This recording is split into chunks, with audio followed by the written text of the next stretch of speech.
우리가 신앙생활을 하는 것 중에 사실 성경도 오해하고 하나님도 우리가 잘못 알고 믿는 게 참 많아요. 그 중에 가장 큰 오해는 뭐냐 하면 은혜 받았다예요. 은혜 받았다. 설교 후에 나가면서 오늘 참 은혜 받았습니다. 은혜 받았습니다. 이렇게 하잖아요. 그런데 이것은 대부분 마음에 조금 감동이 와서 은혜 받았다고 그런 거예요. 그러니까 이것은 성경에 말은 은혜가 아니에요. 그건 싸구려 은혜고 값싼 짝퉁 은혜예요. 이렇게 우리가 은혜부터도 이렇게 많이 오해하고 있고 잘못 사용할 때가 참 많습니다. 그렇다 그러면 성경에서 말하는 이 하나님의 은혜라는 게 뭘까? 우리가 정말 이해하기 어렵고요, 성령이 함께하지 않으면 하나님의 은혜를 은혜대로 100% 받아들이기가 참 어렵습니다. 그게 은혜입니다. 왜 그러냐 하면, 가령 예를 들면 금방 이해가 될 거예요. 우리가 얼마나 하나님의 은혜를 받아들이기 어려운가, 잘못 이해하고 있는가를 알 수 있어요. 어느 손이 귀한 집안에 3대 독자가 태어났습니다. 응애 너무 귀한 아들이 태어났어요. 집안 동네방네 잔치가 베풀어 춤을 추고 난리가 났죠. 3대 독자가 태어났으니. 그래서 잘 자랐어요. 그러다가 7살 때 그만 3대 독자가 피살을 당했습니다. 그래서 수소문해서 3대 독자를 죽인 살해범을 드디어 잡았어요. 그랬을 때 우리는 자기 3대 독자인 아들을 죽이는 이 살해범에게 우리는 3가지로 응징할 수 있어요. 첫 번째로는, 네가 우리 아들을 독자를 죽였어. 니도 죽어봐. 흉기를 같이 찔러 죽이는 겁니다. 이것을 보복이다, 복수다 그런 겁니다.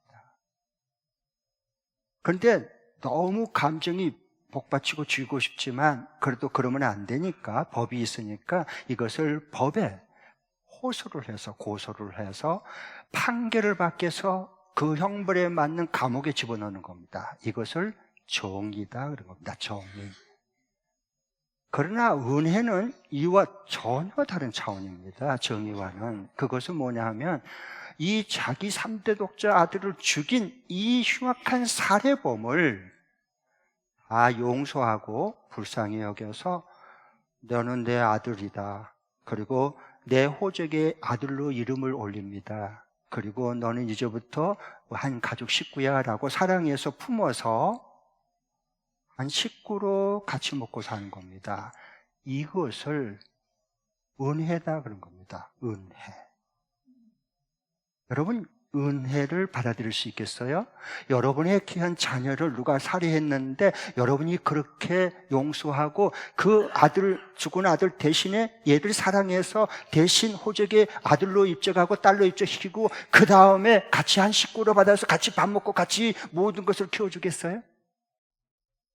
말도 안 되지. 말도 안 되지.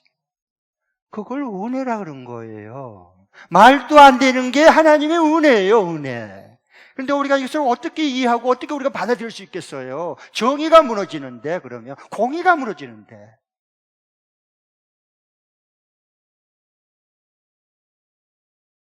그래서 우리가 하나님의 은혜 속에 거하기가 참 쉽지 않습니다. 이건 하나님의 성령이 임해야, 그래서 우리를 은혜와 진리 가운데로 이끌어 주셔야 우리가 은혜와 진리 가운데 살아갈 수가 있습니다. 우리가 보았던 사랑의 원자탄 주인공이 누구죠?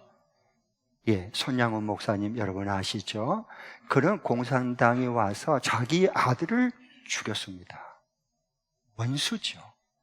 그런데 그 자기 아들을 죽인 그 공산당 그 원수 같은 두 놈을요, 자기 용서하고 죄를 자기 아들로 호적에 이름을 올렸습니다. 그리고 자기 아들로 키웠습니다. 이걸 하나님의 은혜다 그런 것입니다. 이 은혜가 모든 사람들을 변화시킵니다. 새롭게 인생을 만드는 겁니다. 우리에게 부족한 것은 정의가 부족한 게 아니라 이 은혜를 모르는 겁니다. 그래서 이 시대에 우리가 이렇게 강팍하게 고통의 때가 와버린 것입니다. 그래서 지금 하나님께서 우리에게 말씀하신 것도 로마서의 말씀이 그 하나님의 무조건적인 끊을 수 없는 사랑이 뭔지, 그 은혜가 어떻게 우리 가운데 임했는지를 구체적으로 기록해서 우리에게 있게 해주신 하나님 말씀입니다. 우리는요, 만약에 나에게 무슨 이렇게 피해를 줬다, 그러면 우리는 부글부글 끕니다. 뒤집어져요, 뒤집어져. 부글부글 끓죠, 뒤집어지죠. 네. 왜 뒤집어질까요? 내가 가만히 한번 하나님 앞에 기도하면서 말씀을 펴놓고 한번 생각해 봤어요. 성경의 안경으로 그 뒤집어진 사람들을 이렇게 보면 보이거든요. 왜 그런가가? 진리로 보이는 거예요. 네. 뭐 감정이 상하니까 뚜껑이 열리니까 그런다. 그건 세상 사람들이 겉표면으로 증상을 말하는 거고 현상일 뿐이고 겉현상. 그 치과 안 돼요. 또 반복해요, 그러면 왜 부글부글 끓까? 왜 뒤집어질까? 왜 그런 줄 아세요? 알고나 뒤집어집시다. 근데 그 하나님의 지혜 좀 봐보세요. 놀랍잖아요. 여러분, 스테이크 고기를요, 이렇게 안심, 등심 스테이크 할 때 굽잖아요. 지글지글 부글부글 끓죠. 그리고 이렇게 그렇게 지글지글 굽죠. 그러면 그대로 계속 둬버리면 어떻게 될까요? 타버려서 못 먹어서 시커멓게 타서 버려야 됩니다. 그런데 딱 해서 지금 지글지글 부글부글 딱 이렇게 지글지글 이렇게 익어가면 그 다음에 위는 안 익었거든. 밑에는 익었는데 그럼 어떻게 하죠? 딱 뒤집었습니다. 그래서 그걸 뒤집어 놓으면 위에 안 익은 부분이 아주 잘 익어서 나중에 썰어서 너무 맛있습니다. 익었기 때문입니다. 그러니까 여러분, 어떤 한 주간 동안 또 이게 우리 뒤집어질 일 많습니다. 진짜 화날 일고 이게 뒤집어질 일이 많아요. 그럴 때, 그리고 또 옆에 사람들, 배우자나 가까운 사람들이 뒤집어질 사람들 많거든요. 그러면은 여러분 어떻게 해야 되겠습니까? 같이 뒤집어 버려요? 어떻게 하면 될까요? 아, 익어가는구나. 반쪽만 익어서 시커멓게 타면 버릴 인생이 되는데 하나님이 싹 뒤집었구나. 잘 익도록. 그렇게 풀어낼 수 있기를 축복합니다. 그래야 자유함과 기쁨이 나오는 거예요. 그런데 소용돌이의 감정의 홍수에 떠내려가지 않습니다. 그게 살아있는 하나님의 말씀이 우리를 새롭게 만드는 살아있는 진리의 말씀이란 말이에요. 그러면 오늘 이제 말씀해 보면 하나님이 우리를 사랑하는 그 사랑은 그 무엇도, 그 어느 것도 끊을 수 없는 사랑이다라고 하면서 두 가지 확신을 우리에게 주는 말씀이에요. 오늘 읽은 말씀 조금 전에 우리가 읽었죠. 먼저 이게 보면은 첫 번째 확신은 뭐냐? 누가 감히 우리를 정죄하고 고소하겠습니까? 아무도 없습니다. 우리를 고소할 수 없습니다. 그렇게 말해요. 그게 34절이에요. 34절 한번 읽겠습니다. 시작. 누가 감히 그들을 정죄하겠습니까? 그리스도 예수는 죽으셨지만 오히려 살아나셔서 하나님의 오른쪽에 계시며 우리를 위하여 대신 간구하여 주십니다. 누가 우리를 감히 그들을 정죄할 수 있겠냐? 아무도 없다는 거예요. 왜? 예수님께서 우리를 위해서 이미 십자가에 죽으셨고 죄값을 치르셨고, 그리고 그 예수님을 믿는 사람들이 이미 예수님을 믿기 때문에, 예수님 안에 거했기 때문에 너는 무죄라고 하나님이 이미 선언해 버렸어요. 그런데 누가 우리를 정죄하겠냐는 거예요. 고소하겠냐는 거예요. 아무도 없다는 거예요. 여기에 진정한 해방이 있는 거예요. 죄책감으로부터의 해방이, 자유함이 나오는 거예요. 그 다음에 두 번째는 그 끊을 수 없는 사랑의 두 번째 그 확신 중에 하나는 뭐냐 하면 35절부터 나와요. 먼저 35절 읽겠습니다. 시작. 누가 우리를 그리스도의 사랑 안에서 끊을 수 있겠습니까? 환난입니까? 공고입니까? 박해입니까? 굶주림입니까? 헐벗음입니까? 묘업입니까? 또는 칼입니까?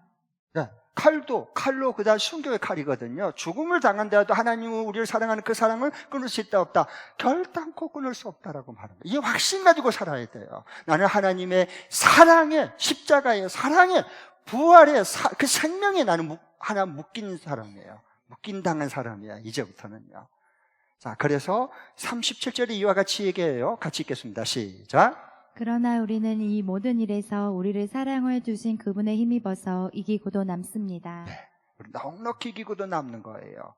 그러면서 이렇게 확신 있게 외쳐요. 나는 확신합니다. 38절, 39절 한번. 그래서 하나님의 이런 모든 것도 결단코 하나님이 나를 사랑하는 그 사랑에서 끊을 수 없다라고 말해요. 자, 38절 39절 시작. 나는 확신합니다. 죽음도 삶도 천사들도 권세자들도 현재일도 장래일도 능력도 높음도 기쁨도 그 밖에 어떤 피조물도 우리를 우리 주 예수 그리스도 안에 있는 하나님의 사랑에서 끊을 수 없습니다. 아멘. 그렇죠? 나는 확신합니다. 이 뭘 해도요, 먼저 확신을 가져야 돼요. 삶이 확신이 있어야 뭐가 탁 차고 나가고 어려움도 탁 버텨내고 그리고 담도 탁 뛰어넘고 이런 게 되는 거예요. 확신이 없고 이거 맞나? 잘못된 게 아닌가? 이건 내가 이렇게 일을 하는 게 맞아? 이거 아닐까? 막 이러면요, 시험을 다 지나가 버려요. 될 일도 안 돼요, 그러면. 뭘 해도 이게 확신이 있어야 돼요. 그 확신은 어디서 나오냐? 하나님이 나를 무조건적인 그 사랑에 어떤 것도 하나님 나를 사랑하는 그 줄에서 끊을 수 없다. 이 확신이 있어야 돼요. 그래서 사랑을 많이 받고 자란 성인들은요, 어려움 속에 있어도요, 확신 있게 밀고 치고 나갈 수 있어요. 그게 확신이 있어서 그래요. 사랑이 그만큼 우리 인생에 중요합니다. 여러분, 우리가 뭘 먹고 삽니까? 우리는요, 밥 먹고 산 사람이 아닙니다. 우리는 사랑을 먹고 산 사람. 사람의 사랑, 하나님의 사랑을 먹고 사는 사람.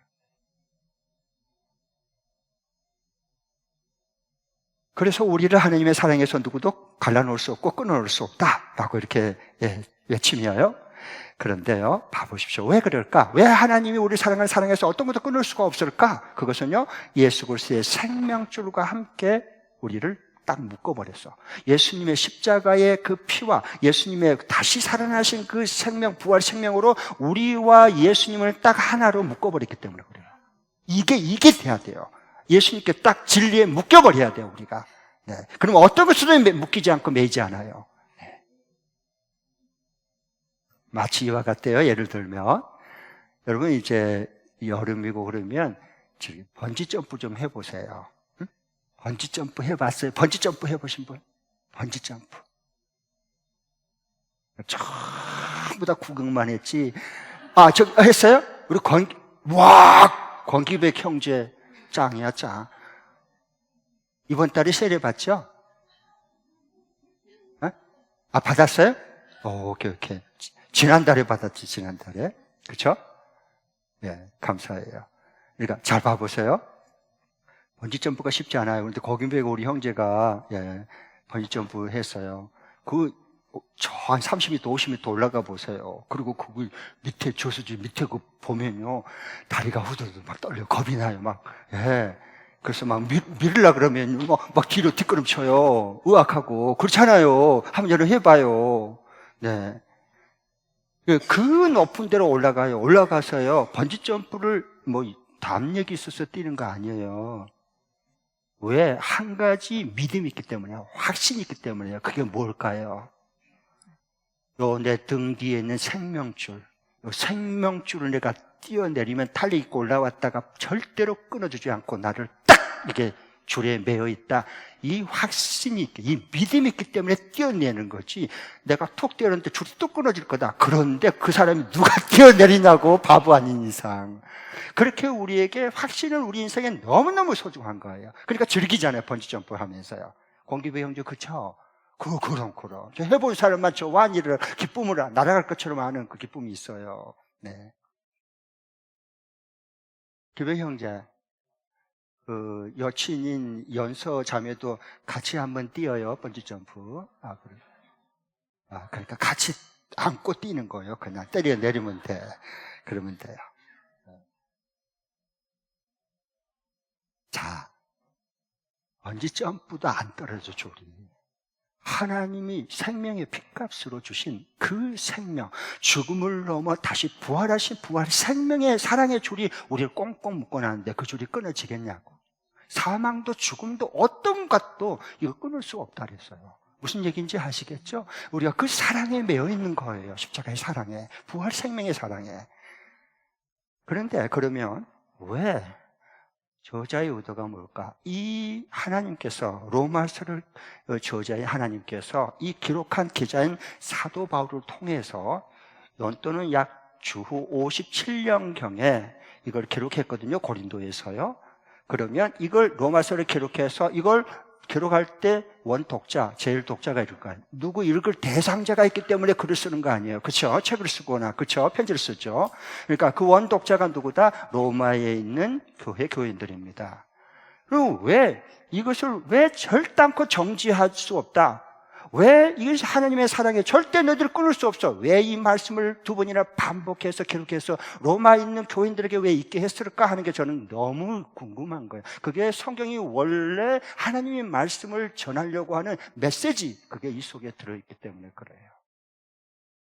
그것은 당시 로마 교인들의 상황이 그렇기 때문에 그래요.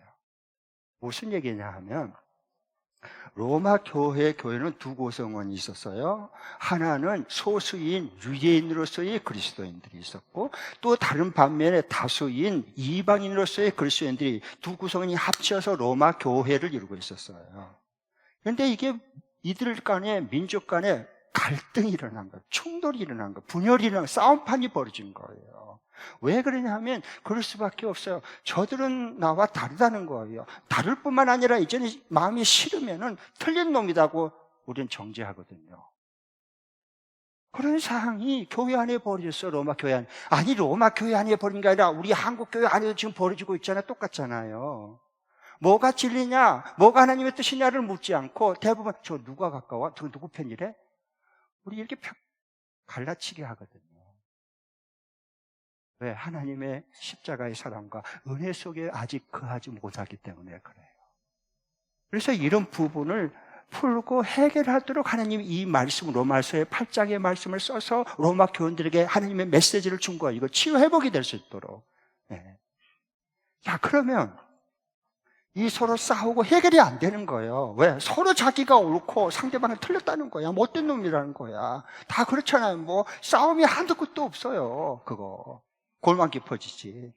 그래서 이 말씀을 주신 건데 이건 그럴 수밖에 없는 게 이해가 돼요. 왜 그러냐 하면 우선 민족이 달라요. 유대인들하고 이방인들하고 달라요. 그 다음에 이들은 소민이라고 생각하고 우월감에 빠졌고 저들은 개돼지라고 이방인들 취급했는데 그게 마음이 가겠어요? 같은 교회 다녀도 따로 기름과 물이지.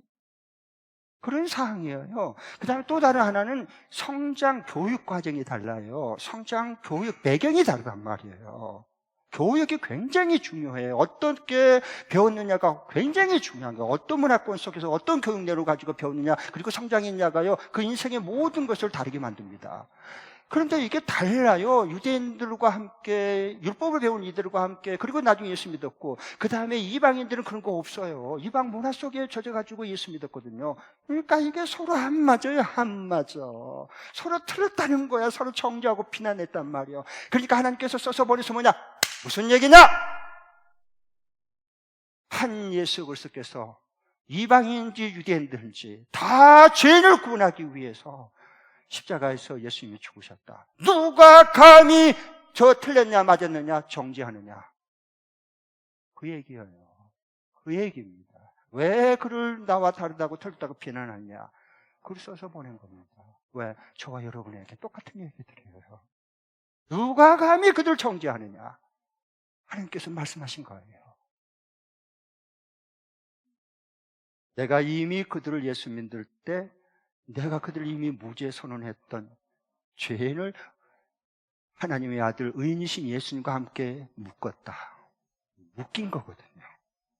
하나로 묶어버린 거예요. 의인이신 예수님과 죄인인 우리를 십자가의 보혈의 피를 값을 치름으로 하나로 묶어버린 겁니다.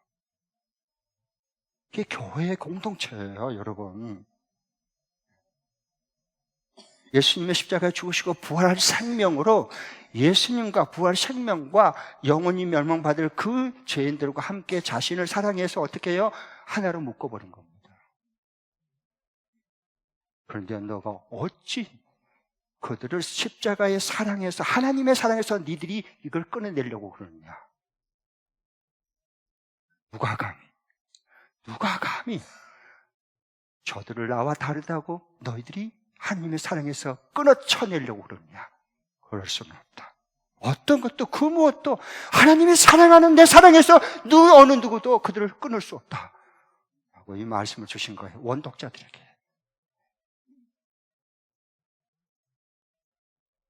하나님은요, 예수님이 이 땅에 오셔서 심판주신 예수님께서 죄인들을 심판하지 않고요, 죄인의 그 죄를 자기가 뒤집어 쓰고 십자가에 죽으심으로 죄인과 의인이신 하나님의 아들을 하나로 진리로 묶어버립니다. 이게 하나님의 사랑이에요. 하나로 나와 전혀 다른 사람을 묶어버린 거예요. 하나로 되게요. 네, 연합되게 하는 거예요. 죽음, 죄의 삭은 사망과 죽음과 부활 생명을 전혀 다른 차원이에요. 하나 될 수 없어요. 이 땅 위에 어떤 것도 누구도. 근데 이걸 하나로 부활 생명 되신 예수께서 하나로 묶어버린 겁니다. 그게 하나님의 끊을 수 없는 사랑이고 부활 생명이다 그 말입니다. 그러니까 절대 너가 감히 누군데 내 피로 산 그 사람을 네가 정죄하느냐. 내가 무죄 선언했고 의인으로 내가 받아들였고 내 사랑은 자녀로 받아들였는데 너가 왜 내 자녀로 그래? 지금 이 말씀이거든요. 감히 그 말씀을 지금 여기서 증언해주고 있어요. 이거 그냥 앉아서 편하게 들을 수 있는 말씀이 아니에요. 저와 여러분이 한 폐부를 찔리는 관절을 심령을 찔러 쪼개는 한 이 말씀이 임하는 순간이에요. 그래서 우리를 예수님 안에 한 예수를 믿으면 연령 차이, 직업 차이, 성별 차이, 민족 차이 다 다른데요, 전부 다 예수님의 십자가의 사랑과 부활의 복음으로요 딱 하나로 묶어버립니다. 그래서 우리가 어떻게 됩니까? 한 하나님의 자녀가 되고 한 형제 자매로 딱 묶어버립니다. 그래서 형제님 자매님 그런 거예요. 누가 그렇게 얘기했어요? 예수님의 십자가의 사랑이 부활 생명이. 그런데 어떻게 정죄하고 너가 비난하느냐? 하느님의 사랑에서 그걸 끊어내려고 너가 왜 갈라치게 하느냐? 그 말씀이에요. 그래서 로마 교회를 하나로 회복시키십니다.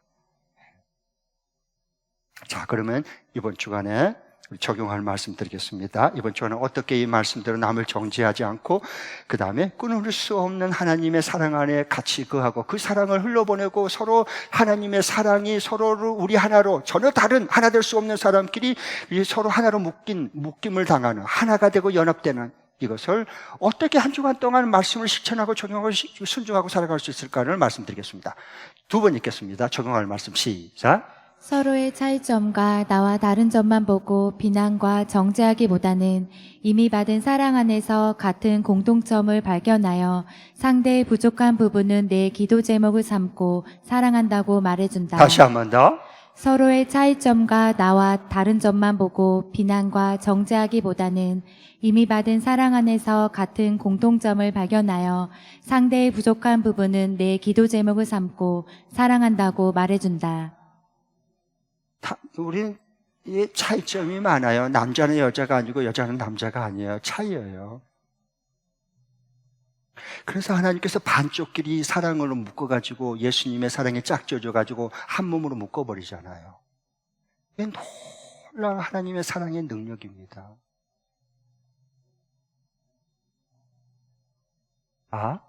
똑같아요. 서로 차이점, 서로 다른 점 다 각각이 있어요. 귀는 입이 아니고 입은 코가 아니에요. 서로 달라요. 그러나 몸에 다 서로를 위해서 필요한 거예요. 한 몸을 이루게 하나님께서 한 그리스도의 몸으로 우리를 묶은 것입니다. 십자가의 사랑의 줄로. 아셨죠? 그 말씀을 해주는 거예요. 그 사랑을 어느 누구도 끊을 수 없어. 끊으면 안 돼. 갈라치게 하지 마. 그 말씀이에요. 그럴 때 비난과 다르다고 이게 그런 것만 보고 정죄하기보다는 이미 받은 하나님 사랑 안에서 같은 십자가의 사랑, 같은 부활 생명을 한 부활 생명을 우리가 같이 똑같이 받았잖아요. 이 공통점을 발견해야 돼요. 우리는 이 시대는 나와 너는 무조건 달라. 자꾸 이렇게 가르치는 거예요. 그것도 필요해요. 그럼 달라서 뭐 하려고? 그러니까 갈라지잖아. 싸우잖아. 서로 다르다고, 틀렸다고. 그러나 더 중요한 것은 지도자는, 이 시대 지도자는 서로 다른 것처럼 보이지만 차이점이 있지만 그 중에 공통점을 찾아내는 거예요. 그래서 함께 연합으로 먹는 겁니다. 이게 생명력 있는 부활 생명의 능력이 거기서 나오는 겁니다. 지금 로마 교회에 필요한 건 그 메시지였어요. 그래서 서로 다른 점 보고 비난하고 정죄하기보다는 이미 받은 하나님의 한 사랑을 받았으니까 같은 공통점을 발견해서 좀 부족한 부분이 있잖아요. 나도 부족하지만 상대방도 부족하고 상대방이 부족하면 나도 부족한 점이 있거든요. 그리고 부족한 점이 보이면 기도 제목으로 삼아야 돼요. 하나님이 도와주시고 채워주시면 되니까. 그리고 나는 사랑한다고 고백해요. 기도가 되면 사랑을 한다고 하고 싶은 마음이 나오거든요. 하나님 그런 마음을 주시니까. 하나님의 사랑이 내게 들어오면 흘러보내고 싶은 마음이 생기거든요. 이게 성령의 사람, 진리의 사람이에요. 사랑한다. 그러면 여러분, 사랑한다고 그러면 그 말을 들은 사람도 행복하지만 사랑한다고 고백하는 사람은 두 배나 더 행복하고 기쁜 거예요. 그렇죠? 네.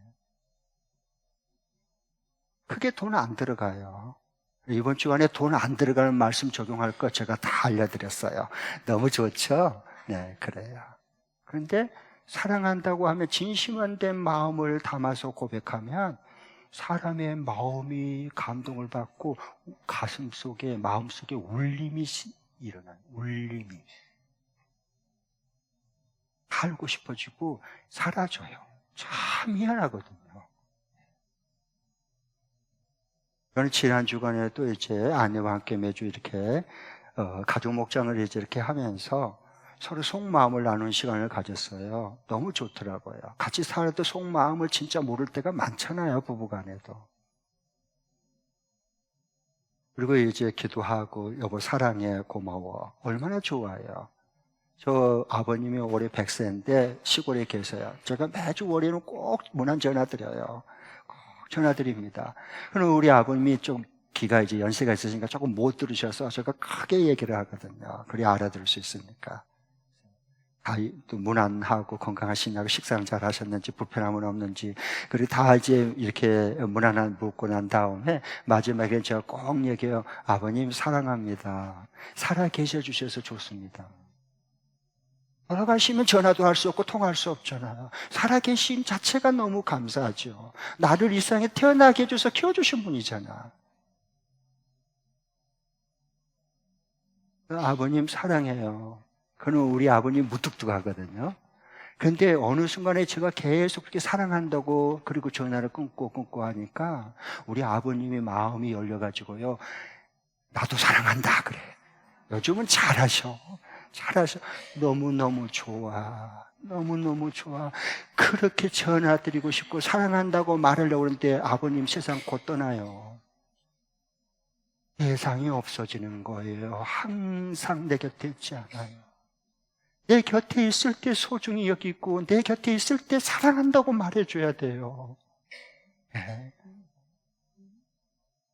우리 아들에게도 만나면 꼭 내가 얘기해요. 아들을 사랑해. 우리 아들 최고. 얼마나 흡족하겠어. 생각해 보세요. 그래서 이번 주간에도 꼭 나와 다르고 뭐 이렇게 또 차이가 난 거 그걸 비난 정죄하기보다는 공통점이 꼭 있습니다. 그 같은 공통점을 좀 찾아내서 이러니까 우리가 예수님의 보혈의 피로 한 보혈의 피를 받았고 한 예수님의 부활 생명을 가지고 우리 같이 묶어준 형제 자매 부부가 됐고 그리고 모든 하나님의 한 가족이잖아요. 하늘 아래에 있는 천국 가족 공통점이에요. 이걸 찾아내야 되는 거예요. 이 시대는요. 그래서 우리가 서로 사랑으로 부족한 부분이 있으면 섬겨주고 기도해주고 하나님이 채워주시면 되니까 그리고 꼭 사랑한다고 고백하십시오. 고맙다고 말하세요. 그게 사람을 살게 만들어내는 겁니다. 한 주간도 이런 축복이 우리 모두에게 임할 수 있기를 축복합니다.